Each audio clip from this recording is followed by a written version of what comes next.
Sud Radio Berkov dans tous ses états. Le fait du jour. 4e dose, 5e dose, on se disait, c'est un peu retombé. Eh bien, pas du tout, paraît-il, d'après ce qu'on entend. Cas positifs au Covid, augmentation depuis plusieurs semaines. Voilà. Est-ce que c'est quoi? Pourtant, il n'y a pas d'élection, il n'y a pas de truc. Il se rappelle? Eh bien, oui, il se rappelle un autre bon souvenir. Alors, ça, c'est Santé publique France, c'est quand même fiable. En hausse de 26% entre le 13 et le 19 mars, taux d'incidence atteignait ainsi 70 cas, attention, pour 100 000 habitants, 78 pour 100 000 ce lundi, etc. Bon, bien loin du seuil d'alerte fixé pour rappel à 250 pour 100 000. Là, on est à 70 pour 100 000, c'est pas la même chose. Et puis, alors, on se demande aussi si l'assouplissement des règles relatives au recours des tests, vous savez, il y a beaucoup moins de tests, avant on en faisait du matin au soir, évidemment, qui dit test, qui dit cas. Mais quand même, le site de l'Université de Genève, repris par le journal Libération, il dit que le taux de reproduction est passé au-dessus de 1 en France. Alors, reprise épidémique ou pas reprise épidémique? Maud Marian, bonjour. Bonjour André Berkov. Approchez-vous du micro, comme ça qu'on vous entende bien. Vous êtes avocat au barreau de Paris et membre du collectif des 300, je rappelle, un collectif de juristes qui œuvre depuis déjà quelque temps pour les libertés dans le cadre de la crise sanitaire. Alors, de quoi s'agit-il? Parce que ça y est, on parle de 10e vague, on a entendu ça un peu partout. Qui est vrai ou faux, info ou intox? Intox, André Berkov, ben oui. Je pense qu'on est retombé sur ce vieux poncif qui est de continuer à gouverner par la peur. Donc la peur apparemment a reculé quelque peu, donc on se dit tiens, réutilisons le Covid, c'est un moyen assez facile de refaire peur aux Français, alors que en fait quand on regarde bien de très près ce qui s'est passé depuis, en tout cas fin 2020, début 2021, on est tout à fait informé sur le fait qu'il n'y a pas eu beaucoup d'hospitalisations. Il y a eu 2,3% d'hospitalisation Covid en 2020, 2,6% en 2021. À l'époque, on était en guerre quand même, il faut le rappeler. Que l'âge moyen des personnes qui sont décédées était de 81 ans, l'âge médian de 84 ans, alors que l'espérance de vie en France est de 82 ans. On sait que les gens qui décédaient à l'époque du premier virus Covid, puisqu'on sait qu'il s'est atténué depuis, on sait que les gens qui décédaient avaient des comorbidités en plus d'être âgés. C'est confirmé. Beaucoup n'avaient pas toutes, mais non, pas tous, mais une grande partie, même le CDC américain le confirme. Donc ça veut dire qu'on a vraiment une population ciblée très clairement. On sait aussi qu'Omicron aujourd'hui, donc ces variants, les sous-variants d'Omicron sont beaucoup moins dangereux.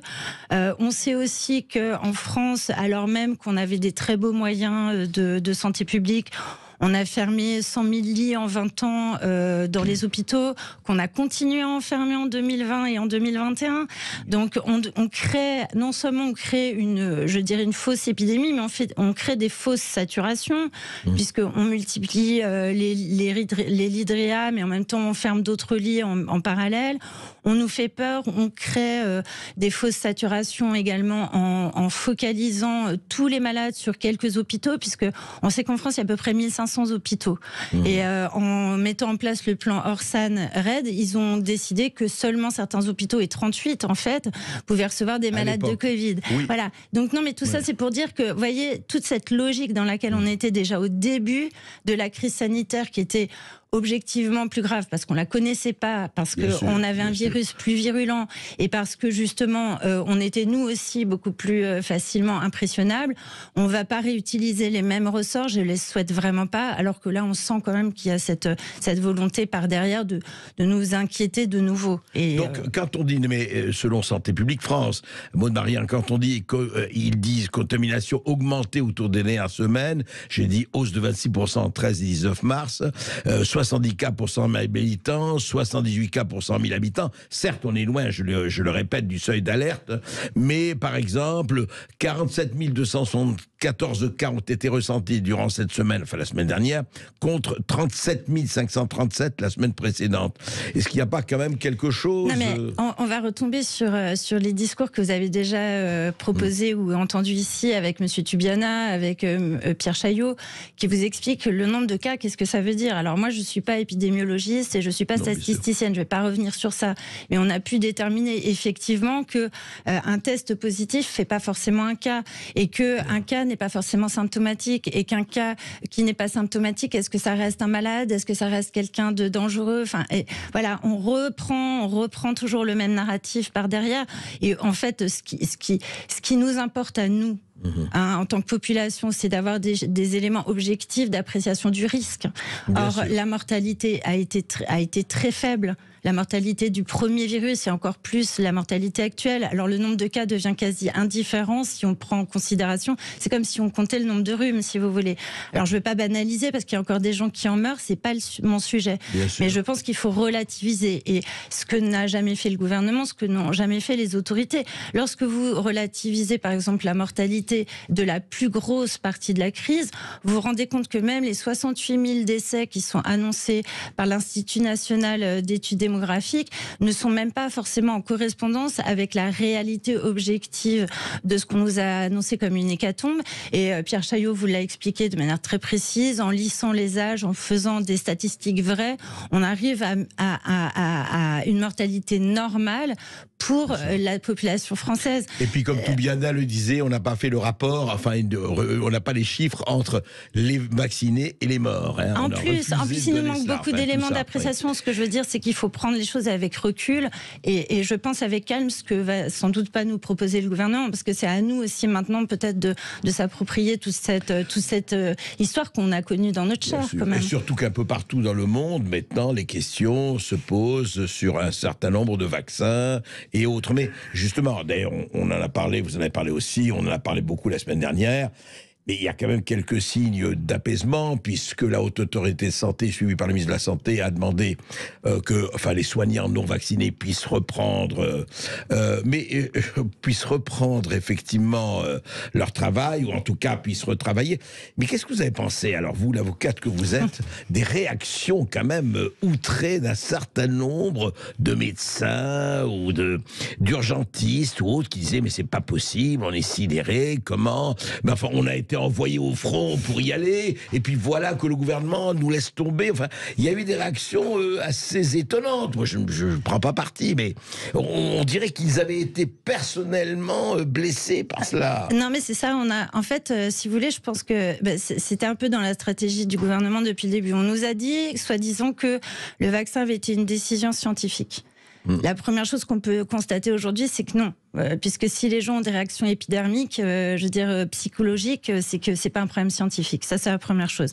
Deuxième chose, c'est qu'effectivement, on a quand même partagé tous les Français entre vaccinés et non vaccinés, et les soignants d'autant plus. Et on a beaucoup insisté depuis à peu près juillet l'année dernière sur la partie éthique. On a complètement abandonné la question de savoir si on transmet, si on protège les gens, etc.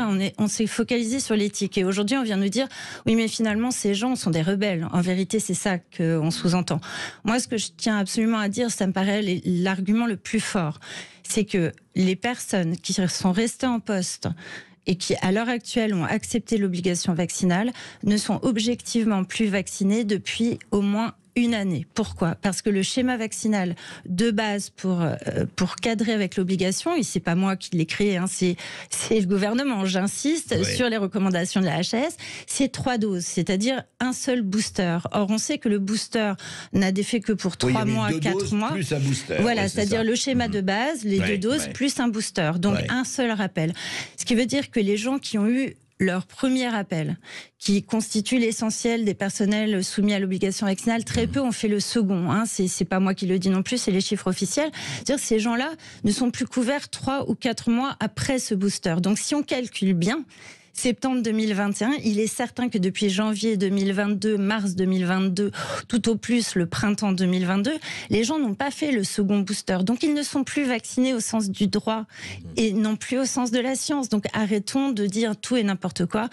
Moi, ce que je retiens quand même, c'est que le gouvernement a mis en place une obligation vaccinale en violant les dispositifs légaux internationaux qui protègent l'intégrité du corps humain, puisqu'on sait que Vavrika, si on prend Vavrika, qui est un arrêt d'avril 2021, on sait que le gouvernement a consciemment et délibérément oublié, mis de côté tous les principes qui ont été édictés par la Cour européenne des droits de l'homme pour permettre à un gouvernement de porter atteinte à sa population en lui imposant une vaccination. Les 5 critères la France ont été... n'a pas été le seul. Non, mais bon, qu'on puisse dire. Enfin, c'est pas une raison, hein, je veux dire, vous connaissez l'argument, si on nivelle toujours par le bas, on va pas vers le haut. Donc, moi, je suis désolée, notre gouvernement a fait des choix. D'ailleurs, j'aurais adoré être en face de Monsieur Véran pour avoir ce débat juridique, parce que quand même, on nous parle de responsabilité, on nous parle d'éthique, etc. Mais la première personne qui doit avoir de l'éthique et qui doit être exemplaire, c'est un gouvernement. Un gouvernement qui délibérément va à l'encontre des traités internationaux en imposant une vaccination en méprisant totalement les critères posés par la Cour européenne des droits de l'homme, dont il se sert par ailleurs, un gouvernement qui va à l'encontre aussi d'un dispositif très protecteur en matière d'essais cliniques. Je sais qu'ici on a eu déjà le débat chez vous, l'essai clinique. On nous dit oui, mais un médicament qui a une autorisation de mise sur le marché ne peut pas être un médicament expérimental. Mais c'est ignorer le droit totalement. Notre code, mais tout à fait, notre code de la santé publique est tout à fait clair là-dessus. Il dit bien qu'un médicament, même bénéficiant d'une autorisation de mise sur le marché, s'il est utilisé dans le cadre d'une étude ou d'un essai clinique, devient un médicament expérimental. Alors, de ce point de vue-là, d'ailleurs, je voudrais juste rappeler quelque chose. C'était il y a 1 an et demi, au sein de, effectivement, vaccinez-vous, vaccinez-vous, vaccinez-vous. Je voudrais vous faire entendre, c'est amusant, peut-être amusant entre guillemets, de réentendre le gentil Patrick Pelloux. Voici ce qu'il disait il y a, 18 mois, 2 ans. Écoutez. La situation est explosive. Hein. Je vais vous dire, je pense qu'on n'est quand même pas à l'abri d'émeutes pour se faire vacciner. Vous imaginez, voilà. La situation est explosive. On voyait des hordes de Français qui arrivaient, vaccinez-moi, ou sinon je casse tout. L'intéressant, c'est il n'y a pas si longtemps, hein, tout ça. Et oui, mais la communication a été particulièrement bien faite. On a tu quelque chose qui était écrit dans les rapports tout de suite en décembre 2020. On savait qu'on n'avait pas testé la transmission. Alors, si vous voulez, quand moi, je suis allée... Et quand on l'a su, après... Ah non, mais après, quand on l'a su, on a trouvé des raisons. Oui, mais quand même, mais c'est pas grave. Mais bon, enfin, tout le dispositif vaccinal a reposé sur la transmission, sur l'idée, et tout le monde est allé se vacciner pour ne pas transmettre, enfin, pour ne pas attraper et ne pas transmettre. Et puis pour sortir, aller, venir, etc. Évidemment, etc., mais ça va ensemble, et c'est là où il faut se méfier. Je pense que lorsqu'on revient justement sur les fondamentaux, vous posiez la question en amont, 10e vague, info ou intox, moi j'ai envie de dire que c'est une intox aussi parce que ça redonne au gouvernement un certain pouvoir je dirais, d'ingénierie sociale sur les gens. Et on a bien vu, aujourd'hui, on a quelques scandales dans d'autres pays sur le dossier Covid. Je pense que c'est aussi une manière de faire un écran de fumée. Il faut suivre d'ailleurs, Maud Marian, la Chambre des représentants actuellement. Ah oui, elle est passionnante. Ouais. C'est hallucinant. Je veux dire, ce qu'on entend actuellement avec Big Pharma d'un côté, un certain nombre de fonctionnaires. Mais alors, c'est intéressant, c'est que le chef des programmes d'urgence de l'Organisation mondiale de la santé a fait une conférence de presse il y a 2 semaines. 2 semaines. Et il dit, nous arrivons au point où nous pouvons considérer le Covid-19 de la même manière que nous considérons la grippe saisonnière, à savoir une menace pour la santé, un virus qui continuera à tuer, la grippe tuée aussi, mais un virus qui ne perturbe pas notre société ou nos systèmes hospitaliers. C'est quand même assez formidable. L'OMS, le chef des programmes d'urgence de l'OMS. Et j'enchaîne sur ce que vous dites, parce qu'il y a eu d'autres éléments là récents de l'OMS. Ils abandonnent, ils déconseillent de vacciner les personnes jeunes et ils ne conseillent pas de vacciner les personnes en bonne santé. Donc ça veut dire, on est quand même là, clairement, on le dit depuis le début, c'est une maladie qui touche les personnes âgées et principalement les personnes, et éventuellement les personnes âgées avec des comorbidités ou les personnes même jeunes mais avec des comorbidités importantes. On sait très bien à qui on a affaire, et on sait aujourd'hui aussi, même si on continue évidemment à le taire en France, qu'il y a des molécules qui fonctionnent très très bien on le voit partout. Mais juste un mot, est-ce qu'à votre avis, alors ce narratif 10e vague et compagnie, c'est quoi? Qu'est-ce qu'on veut avec ça? Puisque effectivement aujourd'hui les preuves s'amoncellent, en tout cas au moins de douter le doute et puis ce que dit l'OMS par rapport à la vaccination des jeunes, par rapport à la grippe. La grippe a toujours tué 14 000 morts en France, pratiquement un chiffre moyenne chaque année. Donc c'est quoi? C'est toujours le management par la peur, la stratégie de la peur? Oui, alors à mon avis, moi je suis pas du domaine, mais c'est vrai que l'impression que j'ai en tant que citoyenne, c'est que le management par la peur, c'est un moyen bien pratique de ne pas répondre à des questions de société qui se posent. Et actuellement, Dieu sait que la France est secouée par beaucoup de choses. C'est peut-être aussi un moyen de mettre encore un petit peu sous le tapis tous les dossiers Covid, parce que Dieu sait qu'on a des dossiers. Vous parliez de la Chambre des représentants. Il y a beaucoup de choses à redire sur le Covid, donc on n'y serait pas encore autorisé s'il y a vraiment une nouvelle menace. Et je pense que tout ça participe de la même chose, c'est-à-dire qu'en fait, pour gouverner, on va faire de l'ingénierie sociale et éviter de regarder les choses en face. Donc vous, avec les 300, vous allez suivre tout ça. Évidemment. Et éventuellement, s'il y a appel ou procès, vous allez continuer. On continuera jusqu'au bout et on lâchera rien. On lâchera rien jusqu'à ce que la lumière soit faite sur tous les aspects. Et comme je disais encore il y a quelques jours avec les confrères, ce qui nous a le plus choqué ces 3 dernières années, c'est qu'on n'a même plus le droit de se tromper. Et ça, c'est vraiment un problème. Oui, ça c'est vrai. Et la science, d'abord le droit à l'erreur, et je dirais le premier chapitre de la science, tous les scientifiques vous le disent. Merci Maud Marian, et on vous suit en tout cas, et on suivra avec vous les développements de tout cela. Voilà. Merci André Berkoff. Et la 10e vague, eh bien écoutez, on verra bien. Sud Radio Berkoff dans tous ses états. Les perles du jour. Révolution. Les femmes à Playboy sont habillées aujourd'hui. Oui, comment vous racontez n'importe quoi. Si, quand elles sont en couverture et quand elles s'appellent Marlène Schiappa, la ministre, égalité homme-femme, secrétaire d'État, etc. Eh bien, Marlène Schiappa, dans 3 jours, dans tous les kiosques, je fais une publicité gratuite, Sud Radio, eh bien, vous aurez Marlène Schiappa. Non pas nue, non. Attention. Habillée, absolument habillée. Enfin, habillée léger, quoi, mais Playboy. Mais Marlène Schiappa, mais qu'est-ce qu'elle fait à Playboy? Pourquoi? Eh bien, écoutez, on se demandait, est-ce que c'est encore faire du buzz? Est-ce que c'est encore faire de la communication? Est-ce que c'est encore faire parler d'elle? Eh bien, non. Et nous avons la réponse avec Prisca Thévenot, qui en a parlé la semaine dernière, et elle a expliqué pourquoi c'est très important que Marlène Schiappa pose dans Playboy. Écoutez. Par rapport à Marlène Schiappa sur Playboy, je dois le dire, est-ce que Marlène Schiappa est connue pour avancer, pour mettre la lumière sur les enjeux liés au corps des femmes, liés aux droits des femmes? Je crois que oui. Est-ce que le magazine Playboy est connu pour promouvoir le sujet du droit des femmes et le rapport au corps des femmes? Je crois que non. Donc il est important que nous puissions aussi adresser ces sujets dans ce magazine. Il ne s'agit pas de poser nu, mais d'aborder des sujets importants qui aujourd'hui sont toujours là, présents. Voilà. Prisca Thévenot a tout compris. Effectivement, la meilleure manière de lutter contre les féminicides, contre le sexisme, c'est d'aller poser dans Playboy. C'est formidable. Non, Playboy est content, parce que Playboy va vendre. Marlène Schiappa est content. Tout le monde est content. Mais très sincèrement, on peut se poser quand même la question. La lutte, maintenant, passe par... ça passe par Playboy, la lutte.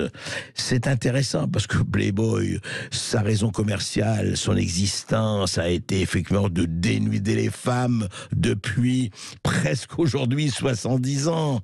Eh bien, on va porter, la vertu et non pas le ver dans le fruit.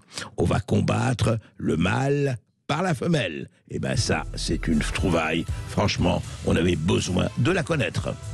Mais il doit parler, c'est un personnage public, il doit réagir par rapport aux manifestations, par rapport aux supposés excès de la police, et alors il parle, et qu'est-ce qu'il dit? Eh bien, écoutez, cette première phrase, dite à 18h14.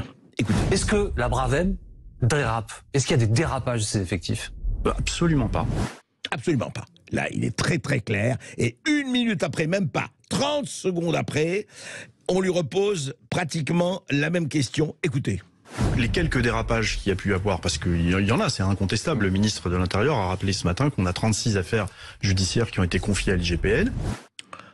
Alors écoutez, Laurent Nunez, vous êtes un homme posé, un homme calme, un cartésien, un rationnel. Vous avez dit, mais absolument pas, il n'y a rien circulé, rien à voir sur la Bravem. Et puis, 15 secondes à 30 secondes après, vous dites, mais oui, il y a 35 cas, l'IGPN s'en est occupé, etc. Vous savez, non, c'est vrai que c'est difficile, hein, on va pas vous jeter la pierre, c'est très difficile. Mais prenez le temps, je vous assure, Laurent Nunez, vous allez prenez le temps. Pour tout le monde, ça va arranger les manifestants, ça va arranger les policiers, et ça va vous arranger aussi.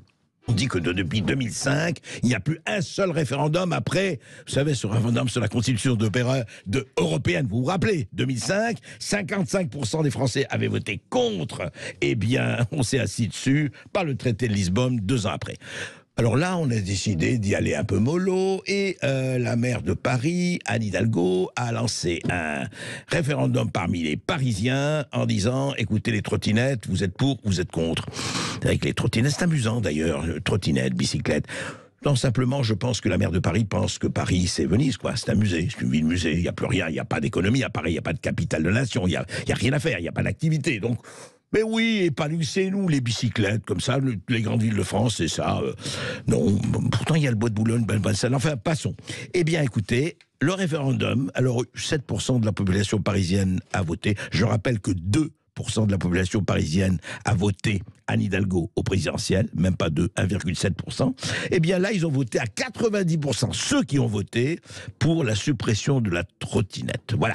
Eh bien voilà, j'espère que Anne Hidalgo prendra compte et fera ce qu'il faut pour ça.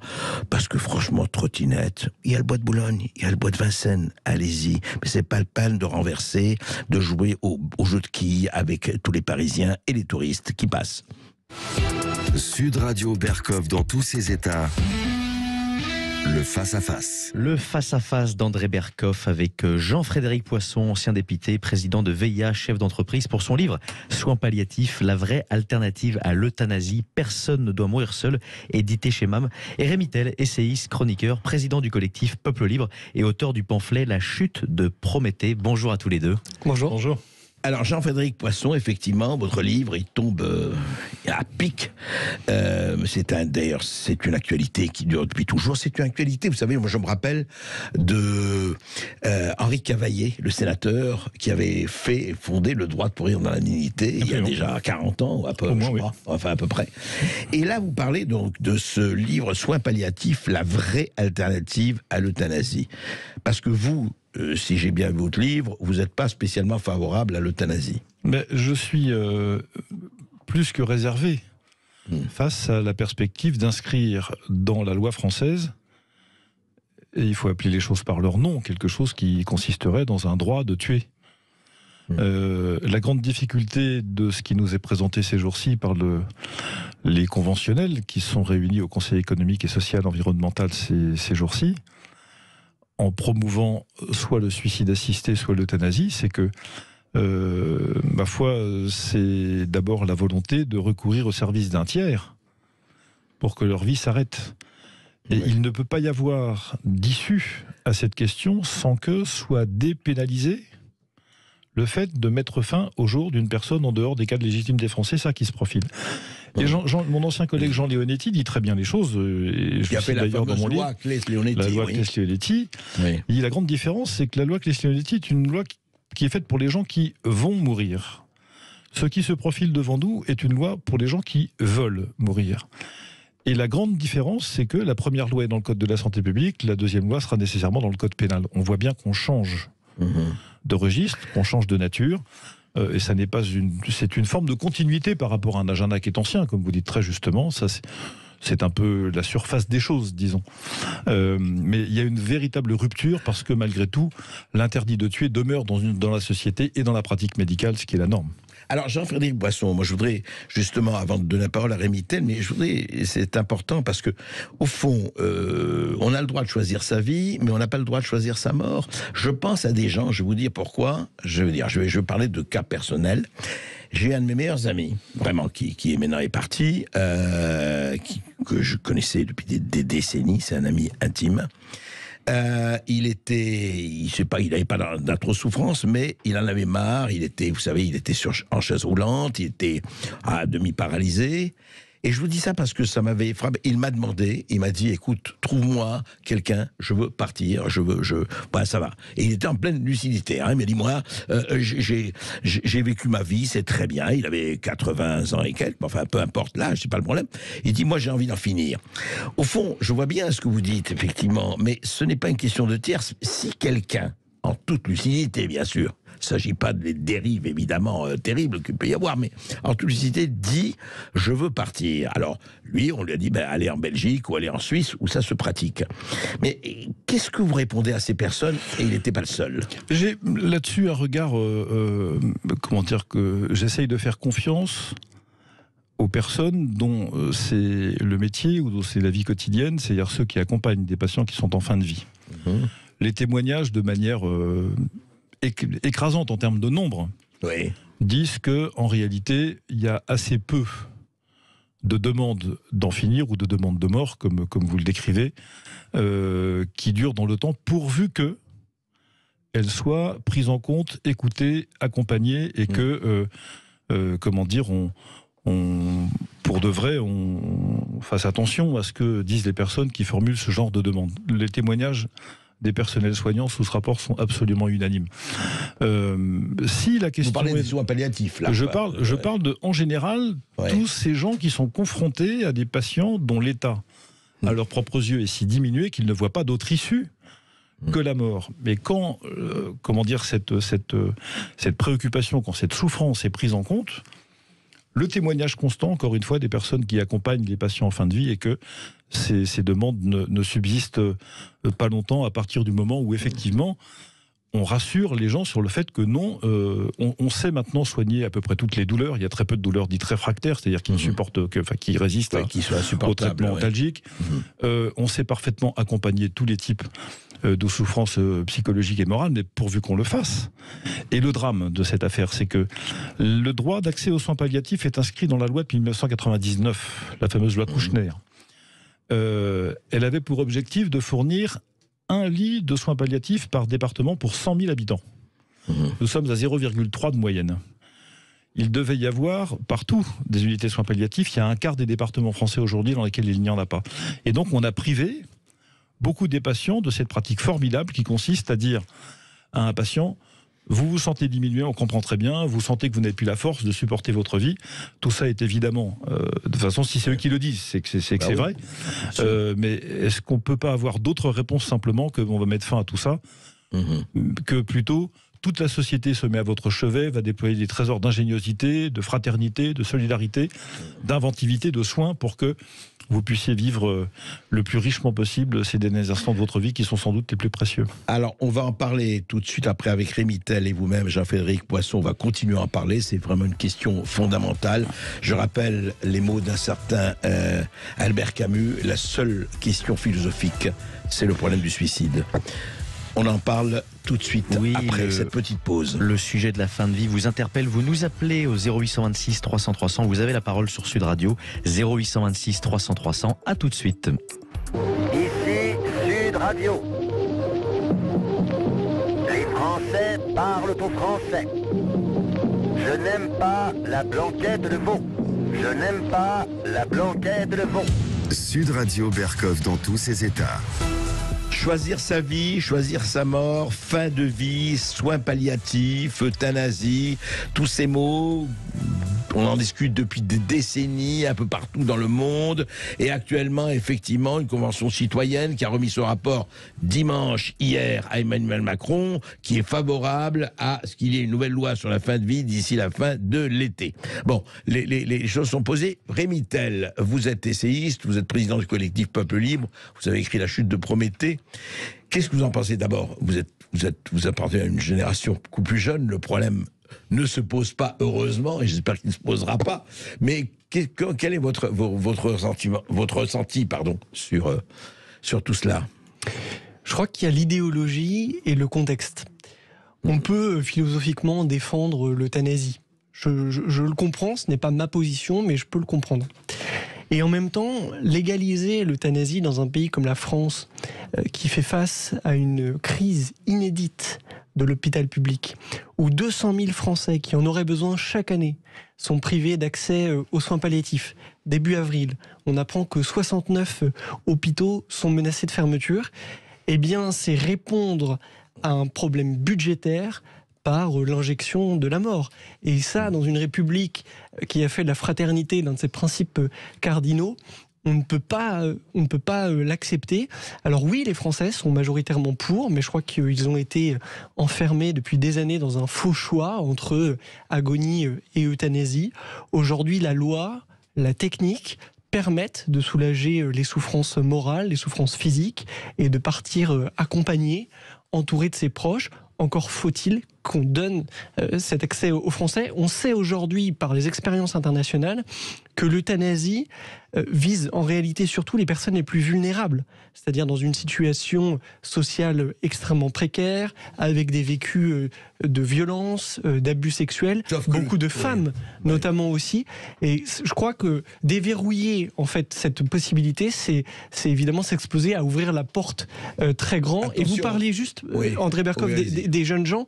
Dans un pays voisin comme la Belgique, qui fait figure aujourd'hui de modèle pour la Macronie, on a récemment assisté à l'euthanasie d'une jeune fille de 23 ans, victime des attentats de Bruxelles, souffrant donc de grosses conséquences traumatiques suite à ça, et qui avait choisi de mettre fin à ses jours par ce biais-là. Elle est passée par l'association Mourir dans la dignité, c'est ça. Enfin, elle est passée par se faire aider. Elle s'est fait aider, exactement. Ça. Ouais. Alors, Jean-Frédéric Poisson, vous pensez quoi? D'abord, ce que dit les chiffres de Rémitel, quand même, 200 000 Français qui auraient droit aux soins palliatifs ne peuvent pas en profiter. C'est ça, parce qu'il n'y a pas l'équipement pour. Parce qu'il n'y a ni les équipements, mais souvent pas les équipes. Il y a un élément qu'il faut avoir en tête, c'est qu'on estime qu'une équipe de soins palliatifs qui accompagne un patient en fin de vie, ça peut mobiliser de 7 à 8 personnes avec des spécialités différentes, dans des temps différents. Et comme on place le patient au centre de toutes les préoccupations du service, s'il a besoin d'entendre des chants d'opéra parce que ça lui permet de vivre ses derniers instants de vie dans des conditions qui lui paraissent dignes, alors on se débrouille pour lui trouver des chants d'opéra. Il y a récemment un article dans la presse qui est sorti pour raconter cette expérience. Ça peut être n'importe quoi d'autre. Bien sûr, des ergothérapeutes, des allergologues, enfin il y a tout ce que vous voulez. Donc ça nécessite beaucoup de personnes. C'est la raison pour laquelle... Ça coûte cher. Bien sûr que ça coûte cher. Évidemment que ça coûte cher. Mais enfin... une personne, ça a de la valeur quand même, ou alors on n'est plus on parle pas du même monde. Quand on voit les efforts qu'on déploie pour aller chercher des alpinistes qui sont isolés en haut des montagnes, il faut un hélicoptère, 6 personnes pour prendre l'hélico, pour le tracter, etc. C'est normal qu'on fasse cet effort-là. C'est l'honneur d'une société comme la nôtre de le faire. Évidemment, la pratique euthanasique consiste à débrancher la prise, ça va beaucoup plus vite, ça coûte beaucoup moins cher et ça libère un lit. Et on entend quand même des arguments.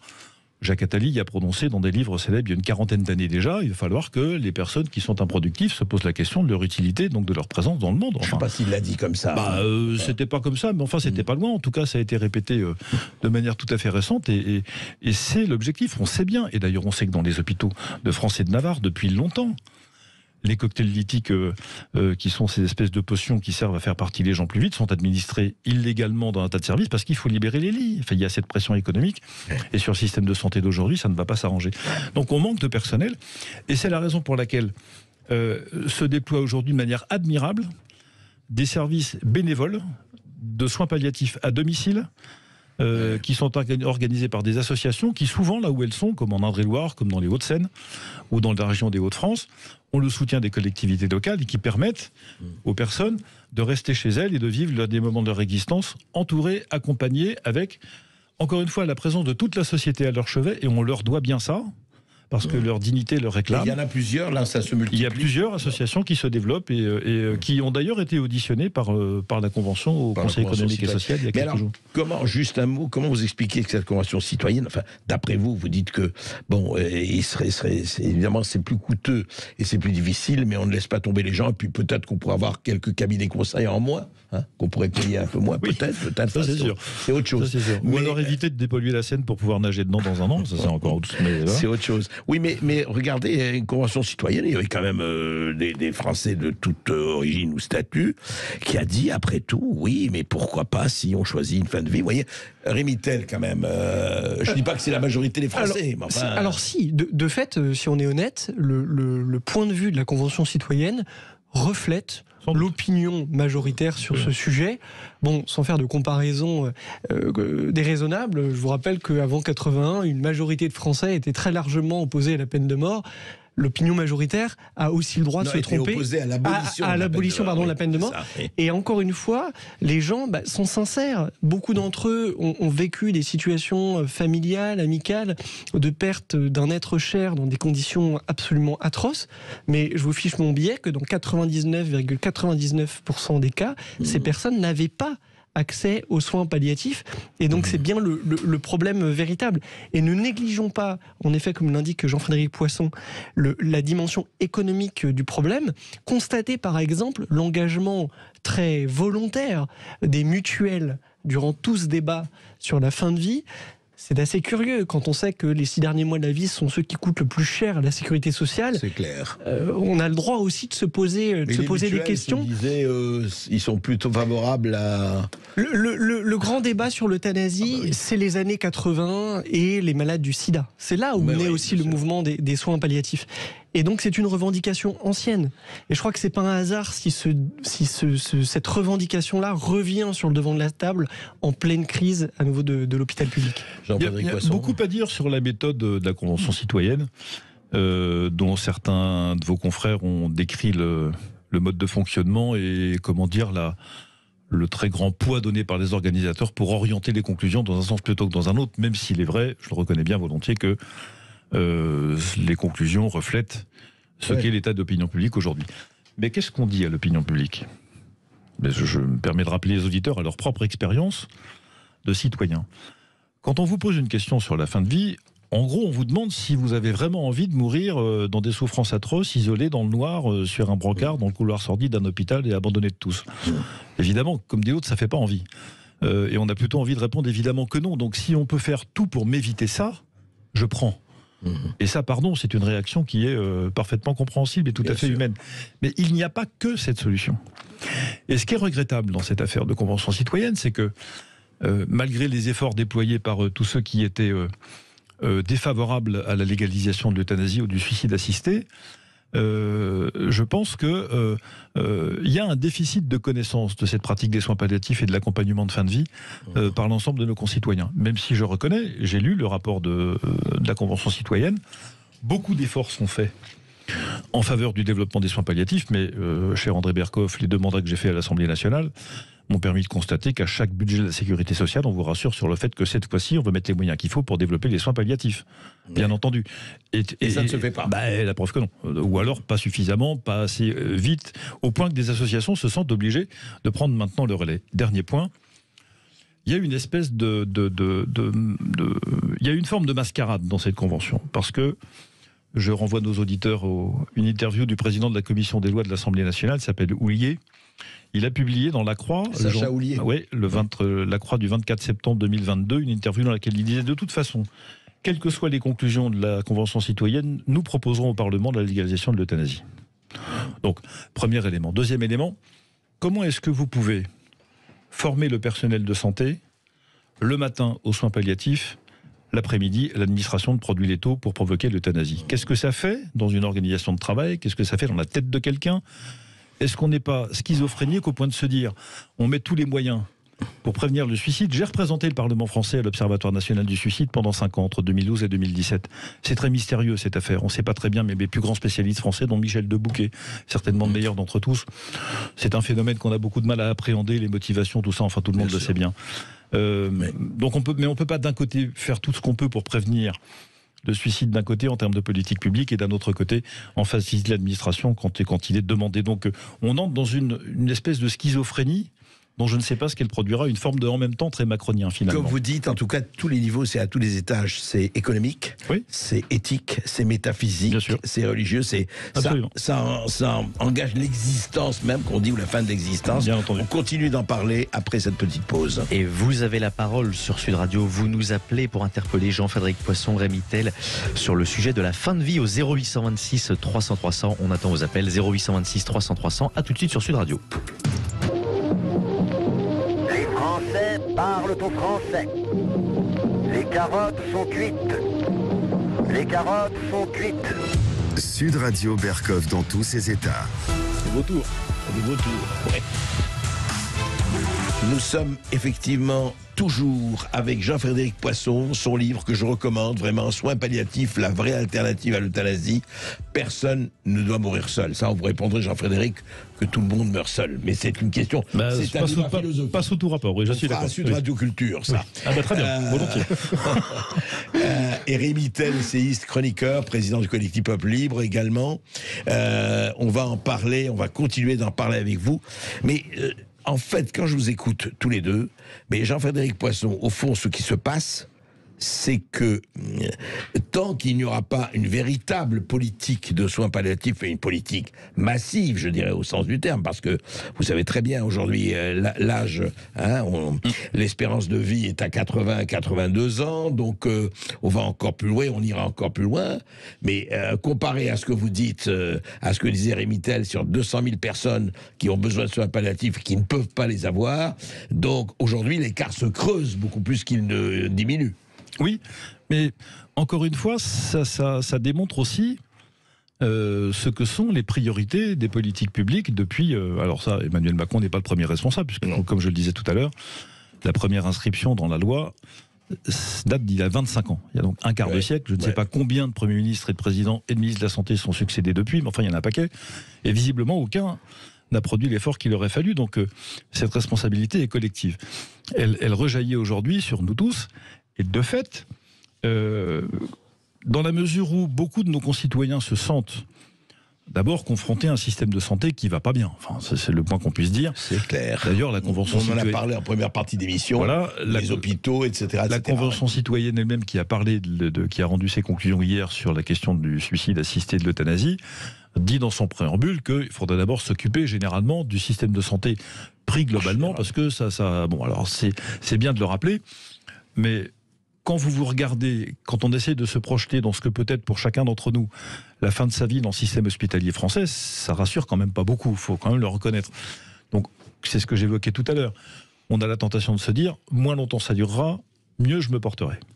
Donc ce n'est pas parce que les politiques publiques ont fait défaut qu'elles ne peuvent pas être corrigées, qu'elles ne peuvent pas être corrigées rapidement, et on parlait tout à l'heure, 1,4 milliard d'euros pour nettoyer la Seine, qui évidemment ne sera pas nettoyée et dans laquelle évidemment personne ne nagera dans un an. On pourrait les mettre aussi. C'est une question de priorité. Mais c'est une question de priorité.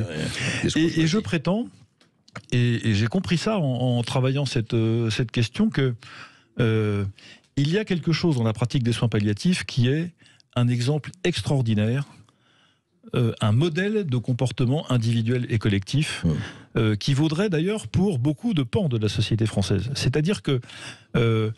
solidarité, oui, etc. Et bien davantage que ça, d'une certaine manière, et ça les accompagnants de soins palliatifs le disent de manière éclatante, le fait qu'il y ait l'interdit de la mort oblige ceux qui accompagnent les patients qui vont mourir bientôt à trouver des tas de choses. À être inventif, créatif, collectif, solidaire entre eux, etc., de manière bien plus active que si jamais il était possible de débrancher la prise, et on n'en parle plus, à ce moment-là, personne ne fait d'effort. Donc il y a de l'inventivité sociale, de la générosité, de la présence, de la patience, de l'humilité, de l'aide, il y a tout ça, qui sont des vertus magnifiques, et on aimerait que ces vertus soient... le plus répandu possible dans le corps social français. C'est une espèce de modèle, en quelque sorte, social et individuel qu'il faut propager. Alors certes, mais en même temps, moi je rappelle quand même, encore une fois, choisir sa vie, choisir sa mort. Je rappelle, alors vous allez me dire que je fais des références littéraires, mais enfin, elles ne sont pas les moindres. Yukio Mishima, la tradition du suicide chez les Asiatiques, en tout cas. Oui, Monterland, les stoïciens. Il y a quand même toute une culture qu'on ne peut pas jeter comme ça, de façon méprisante. Une culture de dire, et au fond, c'est vraiment fondamental, ça aussi. Et encore une fois, j'entends ça, et je ne suis pas seul, c'est de dire, ok, écoutez, vous me dites, d'accord, mais toute votre culture me dit, choisir votre vie, choisir votre vie, accomplissez-vous, entreprenez, etc. Et là, on a le tabou de la mort. Et le tabou de la mort, je veux dire, la nécessité de la mort et son tabou, et on dit, qu'est-ce qu'on fait à ce moment-là ?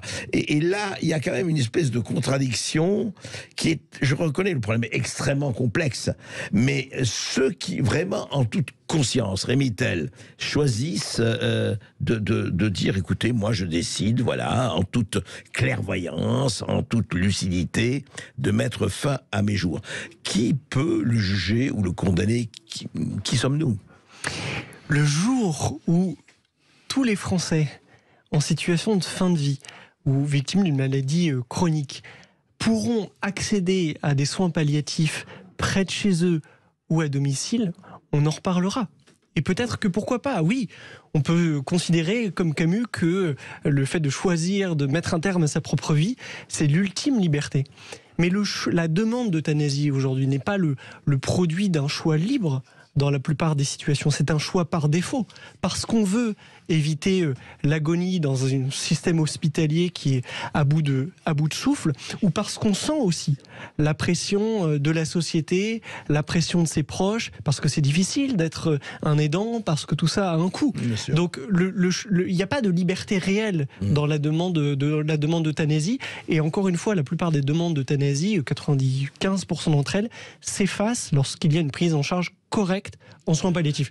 Donc philosophiquement, pourquoi pas, mais aujourd'hui la France n'est pas prête sur cette question et je crois que l'actualité le démontre de façon très sinistre. Jean-Frédéric Poisson, rapidement, des auditeurs, continuera à parler. Je me garderai bien de porter un jugement sur quelques de mes contemporains que ce soit, parce que je ne suis pas habitué à ça. Ouais. Il y a une différence quand même entre les situations que vous décrivez, c'est-à-dire ce choix personnel de mettre fin à ses jours sans recourir à l'aide ni au concours de personnes d'un côté et d'un autre côté, légaliser le concours de l'État, de la puissance publique et tout le symbole de la loi pour y arriver. C'est pas la même chose. Dans le premier cas, c'est un acte purement individuel. Il appartient à celui qui l'a posé. Bien sûr. Dans un deuxième cas, on convoque d'une certaine manière l'ensemble du corps social, le symbole de la loi et même la puissance de l'État pour le faire. Ça devient parfaitement collectif. Vous voulez dire autant on n'a pas à juger ou condamner qui que ce soit qui décide, mais autant oui, vous dites quand c'est l'État et donc la puissance publique qui ça change de dimension. Et l'économie. Ça devient collectif. Oui, rapide. Oui, exactement. C'est-à-dire qu'il y a une nuance quand même entre le suicide, l'euthanasie, le suicide assisté. L'euthanasie, c'est l'acte effectué par un tiers soignant qui représente à ce moment-là l'État. Les soignants d'ailleurs le refusent. 13 organisations représentant 800 000 soignants ont déclaré récemment que l'euthanasie ne pouvait pas être considérée comme un soin. L'ordre des médecins vient de le dire. Et je crois qu'après les 3 ans de pandémie qu'on a vécu, on devrait se garder de trop de précipitation sur la question de l'euthanasie. Question extrêmement complexe. Je crois que nos auditeurs sont là et le ressentent aussi. Réagir à ce sujet. On accueille Laurence de Tarbes. Bonjour Laurence. Bonjour Laurence. Bonjour à tous. Bonjour. Je vais essayer de faire vite pour ne pas vous monopoliser l'antenne. Voilà, j'ai 66 ans. Je suis atteinte d'une maladie de Parkinson depuis plusieurs années. Maladie qui est une maladie neurodégénératrice et qui n'a aucun espoir de guérison, bien entendu. Donc j'ai choisi à l'annonce de ce diagnostic, connaissant très bien cette maladie et sachant à quoi je serais soumise, c'est-à-dire une paralysie totale, beaucoup de souffrance physique et psychologique. J'ai choisi de faire une demande en Suisse qui n'est pas pour maintenant, mais j'ai prévu le dossier pour pouvoir partir quand je le voudrais, parce que je refuse d'être paralysée dans un lit. Alors ce que je voulais dire, c'est qu'actuellement nous entendons beaucoup sur les radios et les télévisions que les gens qui sont pour l'euthanasie sont des gens qui n'ont pas suffisamment réfléchi, qui seraient un petit peu décérébrés, parce que quand on leur pose la question s'ils veulent mourir dignement, ils répondent oui, et qu'ils répondent oui un peu comme ça, sans savoir trop de quoi il s'agit, ce qui n'est pas tout à fait le cas. Nous entendons beaucoup aussi que si la loi sur l'euthanasie active ou passive passe, toutes les personnes âgées des EHPAD seront euthanasiées. Enfin, c'est une image, vous comprenez ce que je veux dire. Bien sûr. C'est quand même un peu trop. Quand nous faisons une demande d'euthanasie sans être aux portes de la mort, c'est-à-dire un peu avant pour éviter certaines souffrances, parce qu'en soins palliatifs, tout ne peut pas être géré au niveau de la souffrance. Ce n'est pas vraiment la réalité.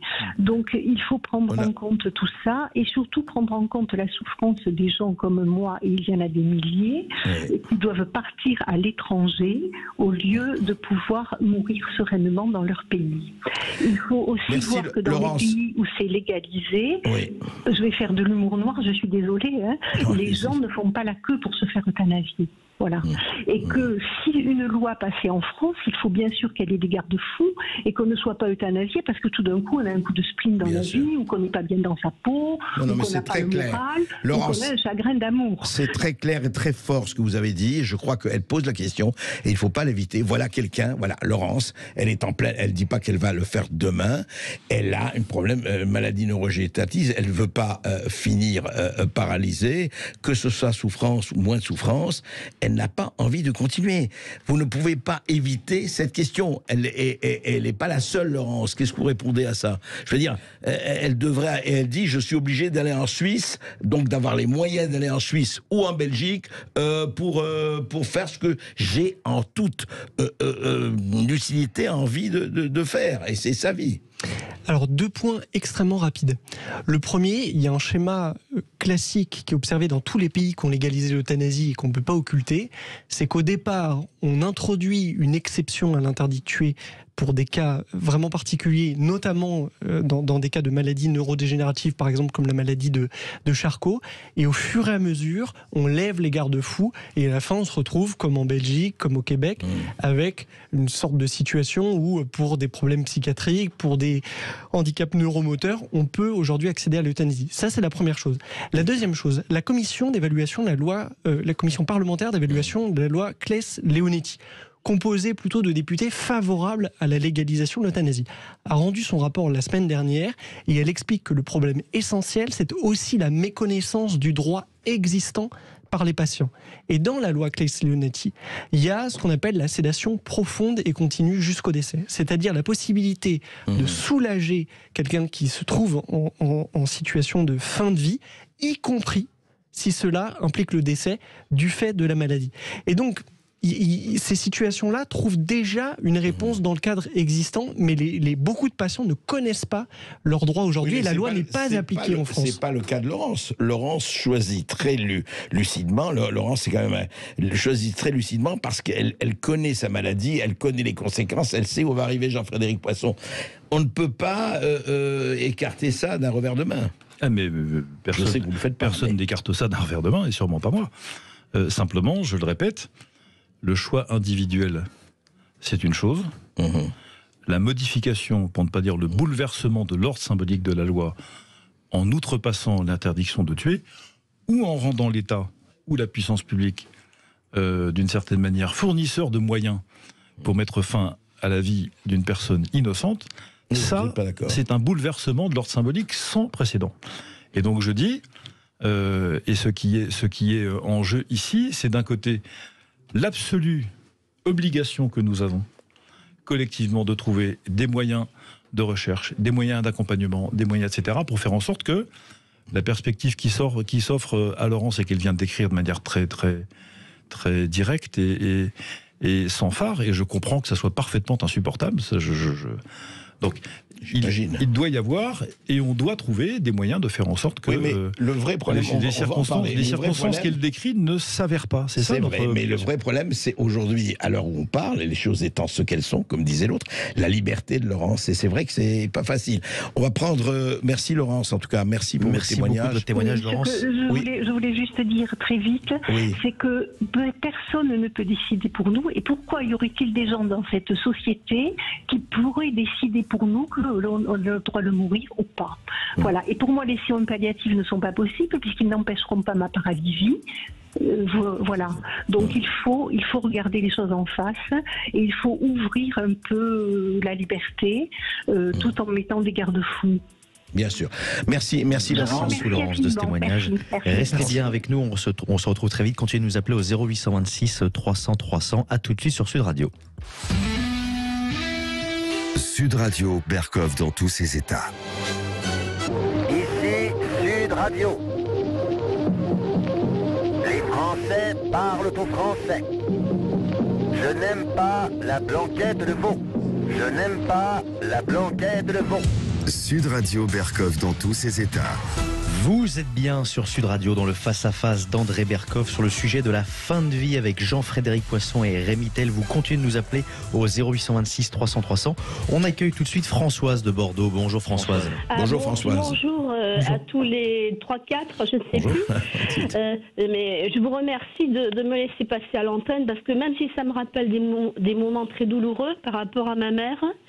Allez-y Françoise. Qui a eu la gangrène comme Louis XIV et qui a fini par être amputée de la jambe droite. Donc elle était en rééducation à la Tour de Gassis, ça s'est bien passé si on peut dire. Mais après, à la maison médicalisée, vous savez, si on perd peu à peu ses moyens, si on vous laisse sans manger, etc., c'était le cas. D'ailleurs, le directeur, il a fini en tôle.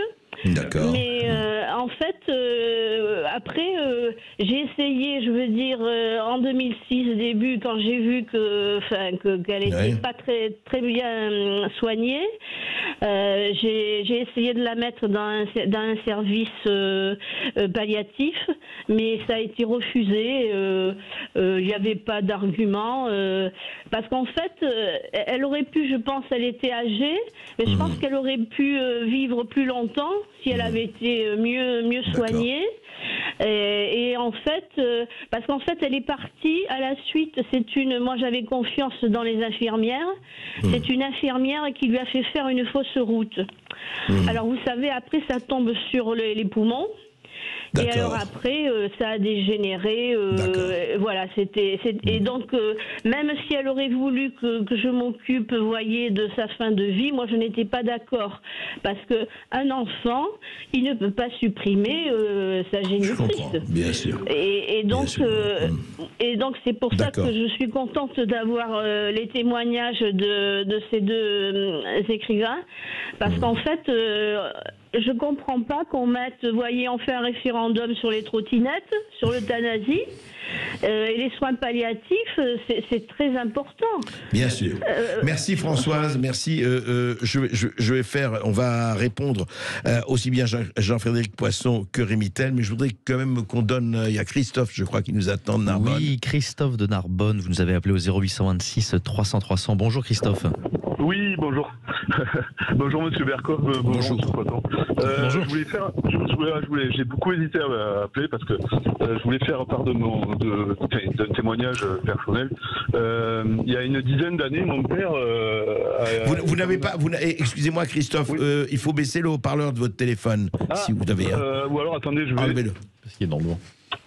Oui, ça va mieux là ? Ça va mieux, allez-y. Oui, voilà. Donc mon père était atteint de la maladie de Charcot, je pense que vous en avez peut-être entendu parler. Tout à fait. Donc il s'est retrouvé très rapidement paralysé, un état dramatique, et au point de ne plus arriver à respirer sur la fin. Et donc mon père a demandé à en finir, nous demandait très souvent d'en finir. Et puis on a fini par l'accompagner, sauf qu'on s'est retrouvé tout seul.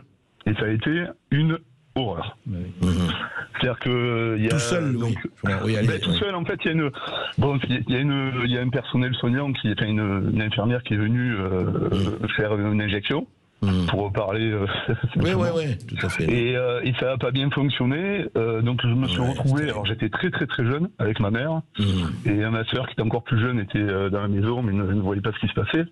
Et on s'est retrouvé tout seul avec mon père qui a souffert le martyre pendant une bonne douzaine d'heures.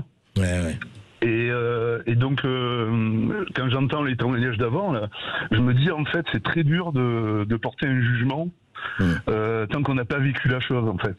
Ouais, je comprends. Je comprends. Christophe, c'est vrai que, et donc du coup, juste pour terminer, je pense que c'est une bonne chose qu'il y ait un référendum, qu'il y ait qu'on légifère là-dessus, parce que je pense qu'il y a un manque de structure pour accompagner, parce que ça concerne peu de personnes, mais les personnes qui sont concernées, c'est une catastrophe, quoi. Donc je pense qu'il faudrait des structures pour aider les gens, quoi. Voilà. Jean-Frédéric Poisson, je suis un peu ému. Je comprends, Christophe, c'est tout à fait. Attendez, il y a de quoi être ému. Merci. Christophe, de votre témoignage. Les deux auditeurs, Françoise et Christophe, qu'on vient d'entendre, confirment bien que il y a une espèce de frayeur devant des circonstances dans lesquelles on constate parfois la manière dont nos proches s'en vont. Le premier cas, c'est un cas de maltraitance avéré avec pas de solution parce qu'elle a fait une demande en soins palliatifs, Françoise, pour sa maman, et sans doute qu'il n'y avait pas assez de place et qu'on a considéré que le dossier n'était pas assez urgent. Et puis le cas que vient de décrire Christophe, c'est pareil. On s'est retrouvé tout seul, mais comment est-ce qu'on peut imaginer de se retrouver tout seul dans un cas pareil? Donc il y a un déficit. Une infirmière qui fait une mauvaise injection, apparemment. Mais voilà, alors, pas l'histoire. Maltraitance, solitude, souffrance. Enfin, quand vous faites quand vous additionnez tout ça, évidemment, on peut se dire, il faut que ça s'arrête parce que c'est pas supportable. Mais je le redis, et j'invite nos auditeurs à se renseigner. Il y en a des dizaines, des centaines. Y compris d'ailleurs, ou dans le livre que je viens de publier, il y en a quelques-uns, des patients qui sont passés par des soins palliatifs, y compris des militants d'associations pour le droit de mourir dans la dignité, qui voulaient rentrer à l'hôpital en disant je veux mourir, qu'on a accompagné en soins palliatifs et qui ont pris leur temps. Donc il y a un moment d'humanité formidable qui peut soulager de tout ça. Personne ne dit qu'on va guérir quand on entre en unité de soins palliatifs. On sait bien que la guérison est derrière nous ou derrière soi. Mais bon, voilà, il y a ce déficit-là qui est. Alors, pour revenir sur ce qu'on évoquait tout à l'heure, peut-être André Berkoff brièvement. Oui, ce que nous propose le CESE, c'est le modèle belge. Ce qu'évoquait Laurence tout à l'heure dans son intervention en disant il y a des garde-fous, il faut des procédures, etc. C'est le modèle belge. Et en Belgique, je vous donne 2 chiffres. Il y avait 235 euthanasies pratiquées en 2003, il y en a 2530 en 2018, donc c'est multiplié par 10, premièrement. Et puis, le journal Le Soir, en mars 2019, c'est le grand quotidien francophone de Bruxelles, publie une enquête montrant que 40% des Belges songent sérieusement à conserver l'équilibre de la Sécu en administrant plus de traitements coûteux qui prolongent la vie des plus de 85 ans. Oui, on sait que 90% des frais de santé, des coûts de l'excès sont dans cette tranche d'âge. Ce que je veux dire en disant ça, c'est que les logiciens ont l'habitude de dire qu'il faut qu'une porte soit ouverte ou fermée. Quand elle est entrebâillée, c'est-à-dire quand on commence à prendre des libertés avec l'interdit de tuer, on entrebâille la porte, donc on l'ouvre. Et alors tout est possible. Ou en tout cas, toutes les dérives sont possibles. Il faut en tout cas voir ça. Rémi Tel, juste un mot, parce que considérer aussi une certaine liberté des gens, c'est très difficile. La ligne de crête est effectivement étroite. Juste un chiffre, un autre chiffre sur la Belgique. La Belgique a institué une commission fédérale de contrôle des demandes d'euthanasie pour vérifier l'absence de dérive et la conformité de ces demandes à la loi.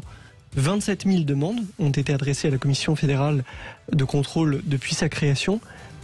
À votre avis, combien ont été retoquées? Combien? Zéro. Donc c'est devenu une véritable passoire et ce qu'on présente comme des garde-fous n'en sont pas, ce sont juste des protections en fait du politique vis-à-vis des lois. Il faut voir des deux côtés pour moi effectivement, mais attention que les soins palliatifs ne deviennent pas non plus un juteux business, si je peux me permettre. Vous savez, ça coûte tellement cher, il n'y a pas de modèle économique qui puisse le supporter. C'est la raison d'ailleurs pour laquelle des activités associatives se sont mises en place pour le faire.